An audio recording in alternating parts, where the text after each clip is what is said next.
Thank you very much for coming to my talk. I'm honored that you came.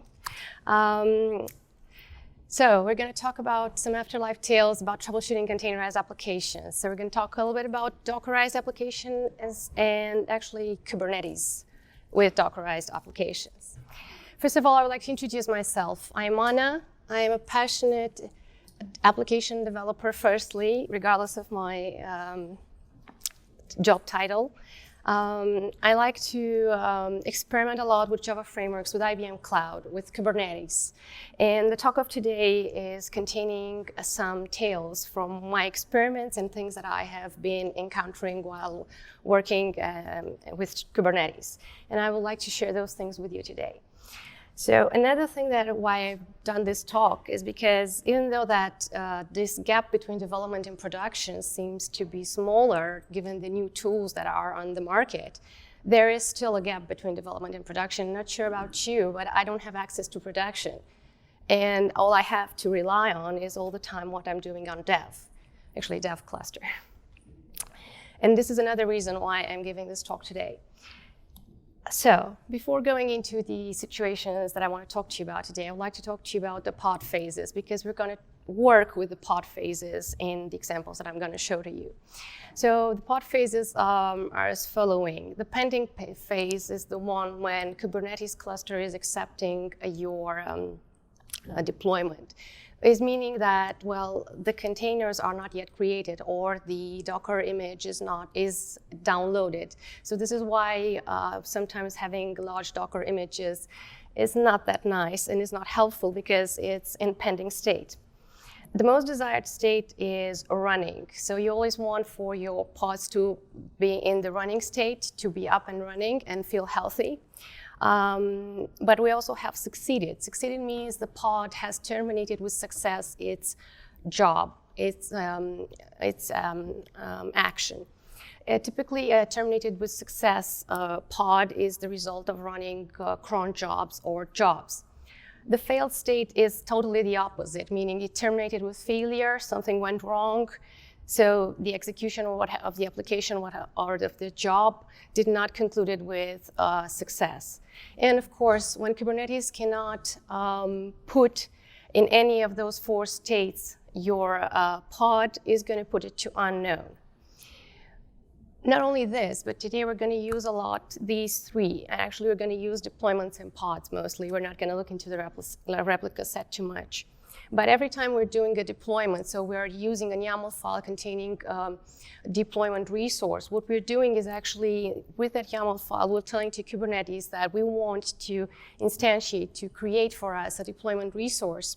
And based on the description of that deployment resource, to have a replica set and an amount of pods to be created. And those being said, let's go to see the Afterlife tales. First of all, I'm going to talk to you about access, because access has been like, or actually role-based access control in Kubernetes has been like kind of a mystery for a lot of people. And not sure about you, but every time I get access to a cluster that is owned by somebody else, the first thing that I'm getting is 403. So what happens with the 403 and what it is about? So the role-based access control in Kubernetes is actually consisting of rules. These rules are for access to resources, the deployments, the pods, the secrets, config maps, etc. The actions also to do something with those resources, like get, create, list, watch, delete. And of course, API versions. There are two types of getting these rules by roles. So there are cluster roles, as their name is saying, is cluster-wide role, and role at the namespace level. And in order to bind these roles to the subjects, meaning users, service accounts, or groups, we have the cluster role bindings. Now, you can have users that have ability to view things at the cluster role level, and those are the admins usually. By the way, that can belong to the cluster minus admin group. So you can have your own group of administrators for the Kubernetes cluster that you're having. Or you can have users that have roles like smaller access to namespace level. Typically, developers have access only to namespace, to specific namespace. They don't have access to cluster-wide resources. why cannot we pass to these resources? So typically what happens when you cannot pass even to dev, even to the namespace where you're having access, is because your permissions were not correctly set up. And I want to show you how you can actually set up some permissions. So my name is Anna, by the way. I told you that. And I want to show you about my user, Anna, who is very limited. So for my user called Anna, I created a role that's called deployment viewer, and is having access only to the namespace dev. And well, it can see only resources such as deployments, and can have as verbs on that only the get and list. So no create, no delete, no update, no nothing. And only the API groups for extensions and apps. So it's so limited. But I want to create this role as a viewer. And in order to have this user on, I also created a role binding deployment viewer. Now, the role binding deployment viewer, what it does, it is looking for the subject, which is myself, the user Anna. And it has the role reference or deployment viewer, the one that was showed earlier. Now, if I'm going to come online, one sec. And I want to check my credentials, if they are valid against dev. So I don't remember the command by myself. So I can list deployments. I can get deployments on dev. Sorry, a little bit nervous. But if I am doing this, I'm not getting anything on the other namespaces, so I'm limited to my namespace. So this is typically how an admin will check your rights on a certain namespace with a role by using the impersonation command. The outh can I is the impersonation command in Kubernetes. And if I want to validate even further that let's see if I can create a deployment for dev, I should receive a no. Definitely a no. Now going back to our part.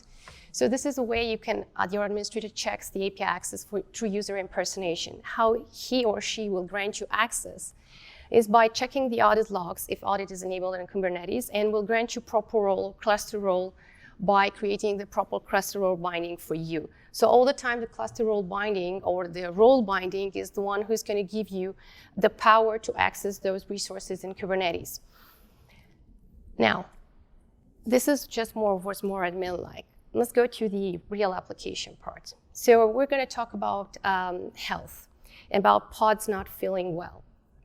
And I think that everyone in this room has heard about health checks, right? Who hasn't heard about health checks? So everybody knows. And everybody knows the difference between Readiness and the Liveness Probe. However, a lot of developers, a lot of operations engineers set up the Readiness Probe and the Liveness Probe using the same parameters, the same path, and sometimes is not enough. The reason being is that the not so good part is that Readiness and Liveness Probes can give up. So what happens if a Readiness Probe gives up? No traffic is routed to the pod. Not setting up correctly a Readiness Probe, it will mean that your application will not be available to receive traffic from other consumers or from other producers from your environment. If the Liveness Probe gives up, you will have a pod restarted, but not restarted once, restarted based on what you have set up for your Liveness Probe parameters. Even not configuring or not specifying certain parameters for the Liveness Probe can bring you problems. And we're going to see about that. So, the Readiness Probe, some people, some developers prefer to use a Readiness Probe to check if the container is available. And they test on the Readiness Probe exactly what's more painful for them. So what's more painful for them in the case if they're having a dependent, or they have a dependency in their application, their microservice. What they want to do, they will use that path to assess the readiness of their application. So if you are assessing your readiness, if you're doing such kind of a readiness probe for that specific path, like, I don't know, maybe your application, before it's becoming consumable for others, is needing a private cache load. Like, you are loading a cache from somewhere to have some prepared data to share in somewhere. If you're doing that and there's an increase in latency from that dependent from that dependent part, from that dependent cache that you are loading, then what you should do, you should set the timeout longer than the maximum response time for that dependency. So typically you should play a little bit with what you have as dependency and just make some guesses, some educated guesses actually, on how the timeout is going to affect your work. But not only that, there is also something else that you should pay attention to. The frequency of the readiness probe and the failure threshold count. So the thing is that with the readiness probe, if you are setting the period seconds, because that's where the frequency is being set up, too frequent, and your readiness probe is not ready, is failing, you should pay attention to how many counts you have set to the failure threshold. So if you are thinking that something will not be ready in time, but the period seconds is set very aggressively, like every 1 second or every 2 seconds, without setting any timeout, please pay attention to the failure threshold, because if you say like a failure threshold of 1 or 2, you might end up again with the readiness probe not routing any traffic to your pod. It might seem that's not very important if you're on dev, but imagine that you are working in, I suppose all of you are working in a team. So in a team where people are having commits and PRs are merged and everything is deployed continuously, having an application not ready is becoming a pain for the others. And maybe others have done very good stuff, or maybe the developers have done very good stuff, yet because of the configuration in the Kubernetes for the readiness probe, this frustration gets created and people cannot verify their work. So let's check a little bit on what I already told you so far. So let's go to the health part and talk about health.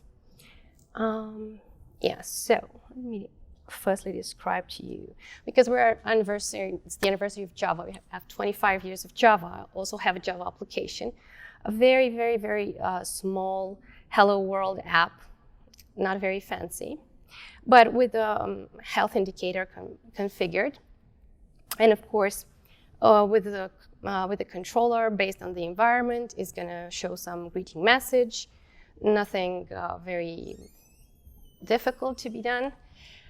And with it, we're going to play it and deploy it. So the Hello World deployment consists of the following. So we're going to have a deployment object, as explained in the first part of the talk. We're going to define some labels for this deployment. And we're going to say that, I want to deploy the Hello World, the image, the Docker image with tag 1, running on 8080 in the container. And since I wanted to also share with you that part with the latency, I will simulate a longer startup. So what this means is that I'm going to wait for 20 seconds for my application to start. So I can show you this is where the simulation longer startup enabled. So I am propagating configuration from Kubernetes level, this simulate longer startup, from here down to the code in Java. And of course, from the environment, I'm going to take it from my metadata namespace. Okay, so let's see what's going on with just this setup, with just initial delay second setup for the readiness probe. And apply -f health.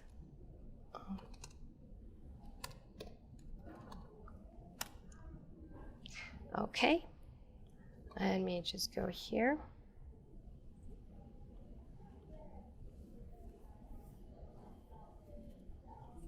Dev. So as you can see, my app is not running yet because the Readiness Probe, of course, is trying for 22 seconds. We just have to wait for a while.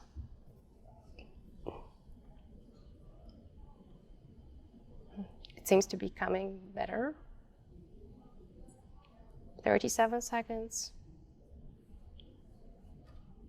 42 seconds. So 42 seconds for a delayed application start. Okay, let me just do this and delete this one and set the proper readiness. So let's go here and set the timeout seconds to 20 because it was set at least the longest request. So we know that the longest request is going to be 20 seconds. Period seconds, let's say to 2, and the failure threshold count to 3. So I am like very permissive with my failure threshold because I'm very aggressive in here with the period seconds, and it's just like 2. It's very close. Well, let's deploy it again.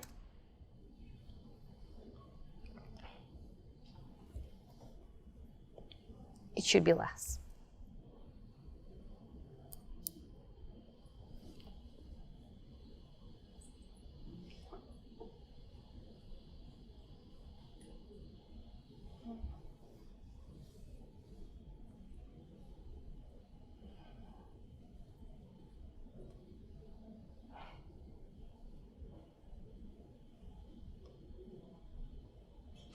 So 32 seconds from 42, 10 seconds less. Probably if I'm going to play a little bit more with the parameters, it can go to even less than this. So 10 seconds that are being saved are quite a lot of time.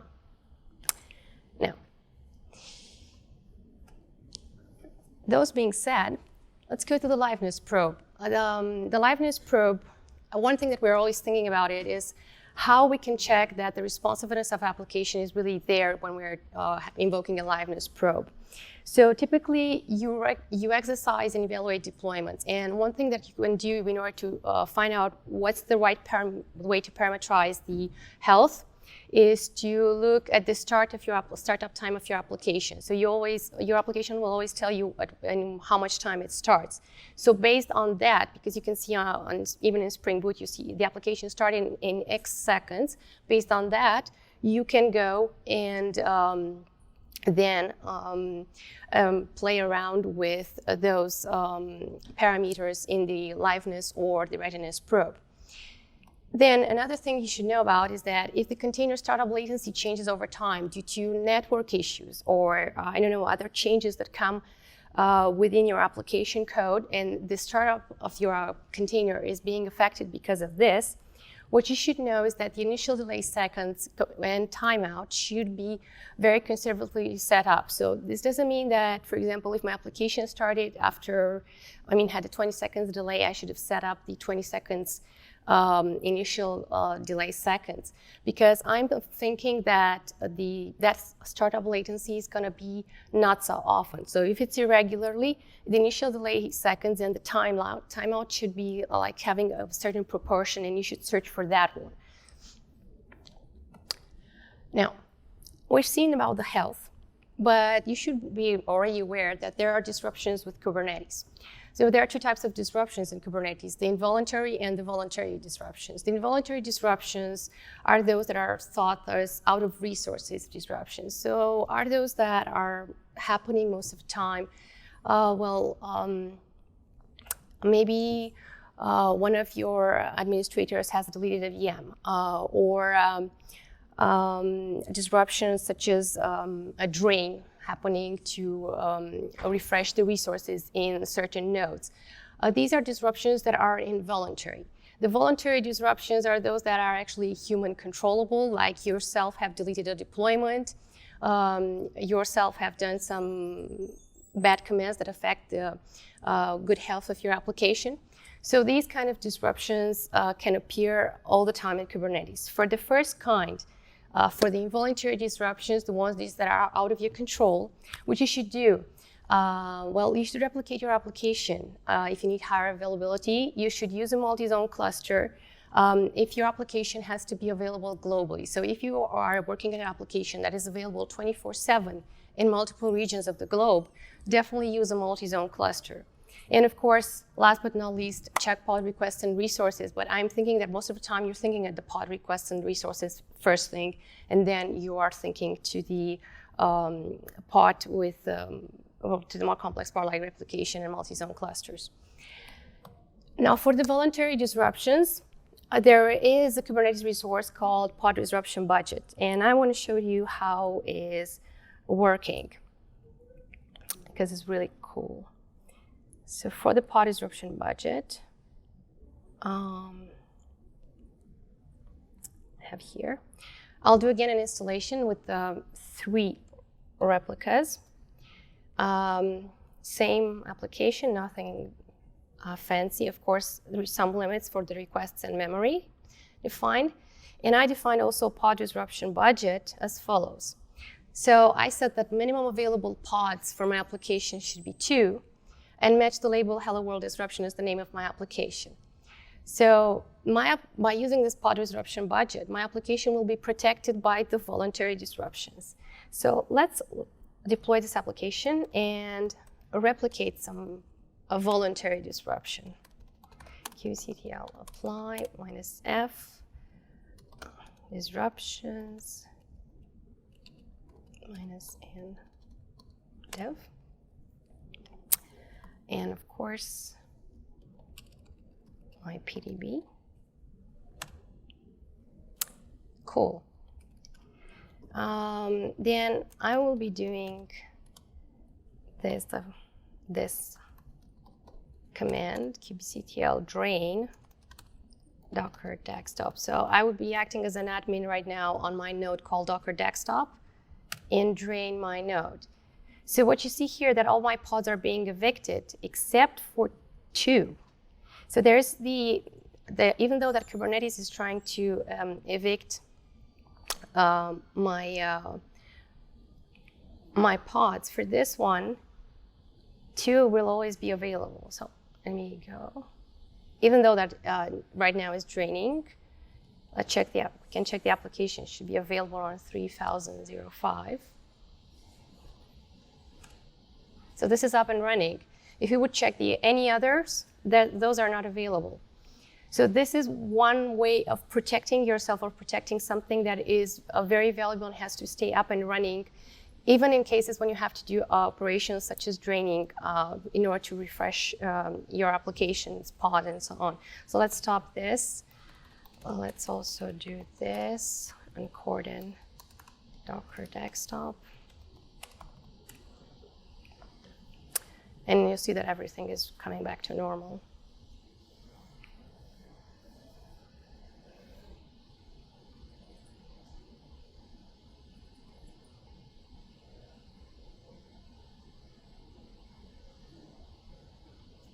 Hello?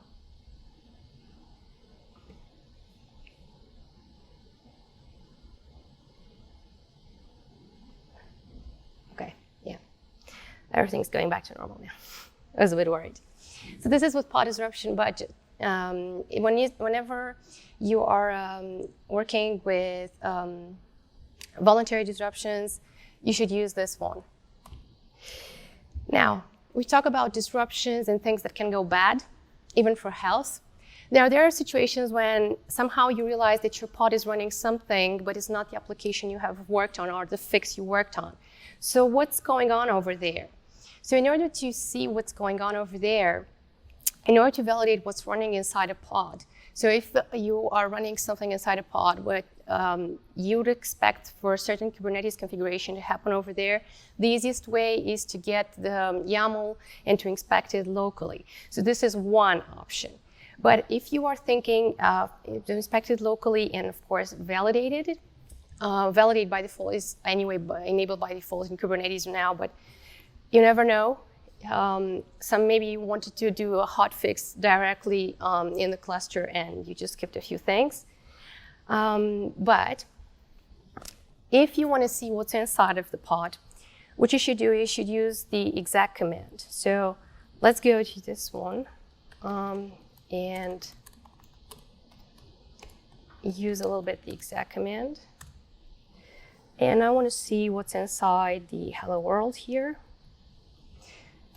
kubectl exec, the pod name, this namespace. Oh wait, forgot. Exec -it. Hello world in dev. And of course, you get attach a bash. And you can see because I'm always deploying my application with a specific user, so I'm using a specific user in my Docker file, I can now see what's running inside my pod and so on. And of course, exit. But if I want to troubleshoot what's running inside it, there is another way of doing it. So debugging, which is a very important aspect as a developer. For debugging, I have another option. So let me just go to the exec. Okay, just delete this stuff. Sorry. So for debugging, what I would like to do is I want to do remote debug, for example, as in any Java dev. So I have some Java debug arguments that I can pass in my Docker file. But firstly, before me confusing you, let me show you the Docker file. So the Docker file is a very simple Docker file. I'm using a Maven build. So from Maven with JDK 11 is build. I'm building my application. And of course, I'm then taking the results of my code, of my builds, and of course the entry-point.ch in order to start my app. I'm using a specific user that belongs to a specific group because I don't want to run my Docker image with root privileges. And I'm giving execution privileges only for the entry point script because that one has to be run. And that's it. And secondly, for my entry point script, I'm using the Java debug arguments to set up my debug. So if I don't want to start my application in debug, this can be always set to empty. But if I want to set it up in debug mode, I will append the Java debug arguments string to the entire command here. So first of all, I need to have some sort of a condition that will check if I'm debugging or not, and to set the debug option there. So my condition, it will be set up from Kubernetes. We're using flags from Kubernetes as environment variables.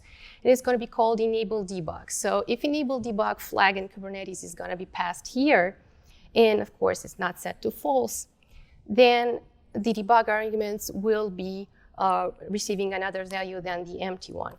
So, and this is going to be this one, the Java debug args. And of course, because I want to make sure that I can parameterize also the debug port, also from Kubernetes, I am going to pass that as a variable too.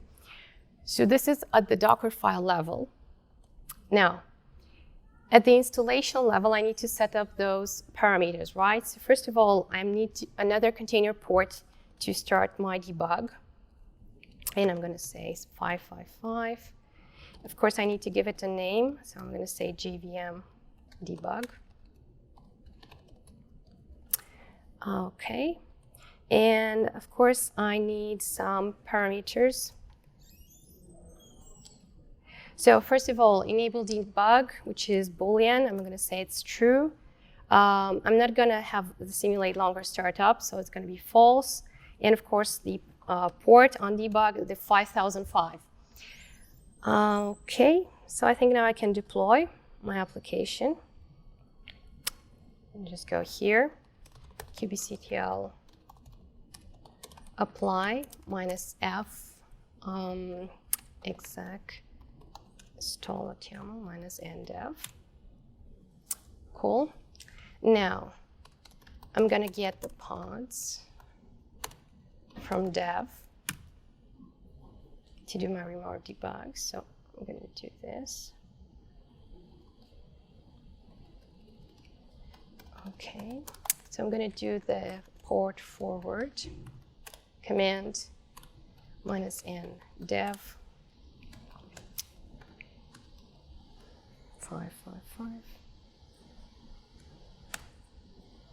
Perfect. Now going to IntelliJ, I'm going to edit my configuration here and make sure that now it's localhost. But if you're authenticated to a dev cluster that's located to a certain location in the cloud, you can replace this.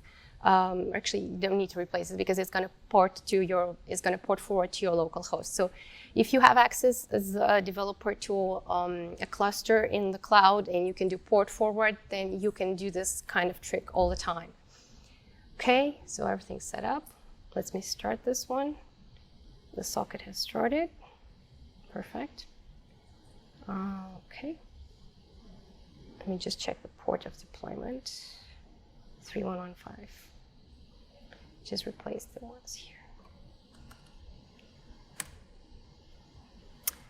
Okay, so it stopped because I put a breakpoint to the index part, and I can inspect which location it is and what values do I have over there. So this is how the remote debugging with optional flags can be done. So I'm going to step out and stop this one because I don't need it anymore. So this is a very simple way of debugging. A more complex way of debugging is to use telepresence. You need to install telepresence on your local and then swap your actual context. That's a little bit more difficult, requires more tools, but this is the simplest way to do a debug to something that is remotely installed in Kube. Now, let's talk about change. So now that we've seen how you can troubleshoot the health issues, how you can ensure some stability against disruptions, how you can debug if something is not as expected, how can you replace images? So there's this question appears a lot of times for those that are using the same tags for the images when they are doing the Docker image build, and then they deploy using the same tag of the Docker image. So if the image tag has changed, but your deployment uses the old tag, it can happen. So for example, you have deployed your application and your deployment uses the old tag. It doesn't know that there's a new tag, a newer version of your Docker image, and you would like to use that one. The easiest way to do that, to make sure that your deployment is not using anymore the old tag, is to actually set the image for that deployment with the image new tag and record that deployment. So this is the most easy way of swapping it. Now, this situation has little occurrence. The one that occurs the most is this one, if image tag has not changed. The reason being is because even though that's not advised, a lot of people use the latest tag. I don't know what's the reason behind it, or maybe it's because they're inspired by certain stable Docker images that are belonging to certain distributions that have latest tag, and they are just copying the behavior from there. So for the situation, if you're using latest or a fixed tag for your deployment and you want to switch it without affecting anything that's going on over there, the easiest way to do that is to create your own label and patch the deployment. And by doing that, I am meaning the following.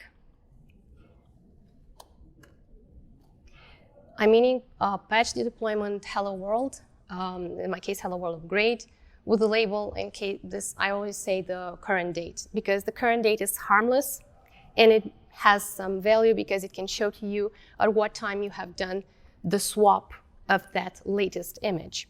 So this is one way of patching stuff without doing a lot of things extra and without changing the image pool policy to always. Because if you're going to go on the internet on Stack Overflow, the first thing that they're going to tell you is to put the image pool policy to always. And it's not necessarily a good practice. So if you don't want to have the image pool policy set to always, you can always have some workarounds with patching the deployment with such a not so harmful label with the current date. Now, last but not least, I'd like to talk to you about jobs. So I'd like to show you a perfect job that has caused a lot of troubles. And let me show you the job. So cron jobs and jobs in Kubernetes are used to schedule several workloads at some point in time. So they are exactly like batch jobs, antique batch jobs. They can be scheduled to run at certain intervals in order to do some heavy updates or whatever you need. So this is the great job. So the great job is a cron job that runs every minute. That has the concurrency policy set to 4-bit. It's very limited. It has the failure job history limit set to 1, and is running a wget from bbc.co.uk. And in case that something goes wrong with my job, I want for it to never be restarted and to log my my failure. To log my determination message to the termination log to a certain location. So let's try what this lovely job does.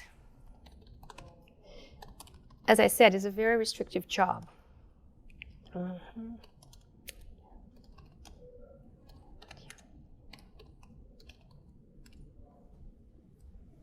Okay. So.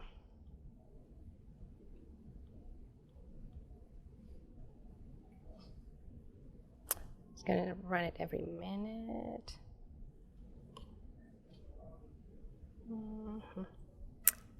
Have to wait like a minute for it.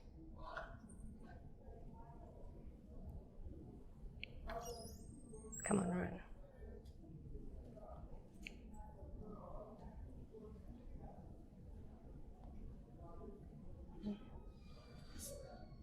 So what you see, this lovely job, even though it has so many restrictions, what it does, it doesn't end with success. It goes to terminated and, of course, to failure. And it never stops. Even though I have set it up, the restart policy to never, there's a concurrency policy set to 4-bit, and the failed jobs history limit is set to 1. Now, in the situations like this, when you have a continuous running job that is failing and is aggressively failing, actually, the most important thing is to stop it, right? So in order to stop it, what you should do is you should patch this job. Sorry.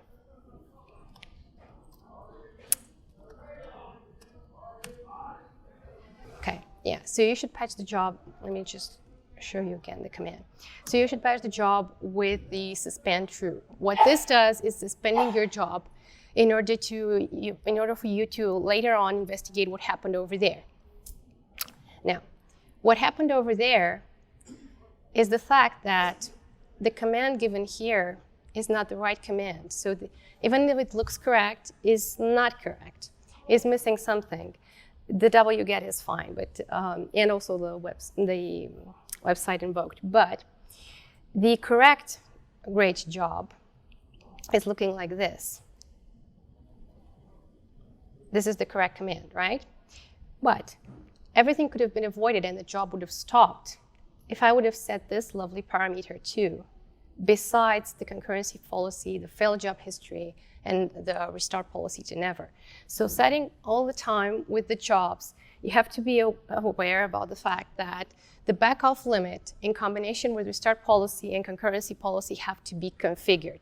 Unless you do that, you will end up with things not behaving as expected. So this case was a very special case. It has happened to a lot of people because it appears quite a lot on Stack Overflow as a problem. Because many people believe that just putting the restart policy or the concurrency policy to 4-bit is going to stop the job, but it doesn't do the same. It doesn't do that. It tries and it tries again. Those being said, I'd like to thank you for coming to my talk. I'm thinking that we have some time for questions, but regardless of what I showed you today, I'm going to give you also the GitHub of where all of this is being demoed. So there is an entire GitHub with all the situations here and how to fix it. And I want to tell you that regardless of the problems you have with containerized apps or with Kubernetes, remaining positive can change anything, even in the most troubled situations or the most difficult situations when you don't like, when you're under pressure and probably your boss is, I don't know, also under pressure and is expecting you to fix everything. So thank you very much. And I'm waiting your questions, of course. I didn't touch everything that can be touched with troubleshooting containerized applications. So I'm welcoming questions on the other topics or on the other areas.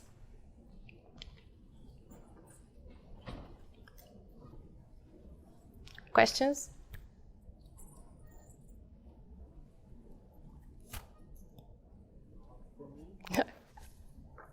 Okay, then.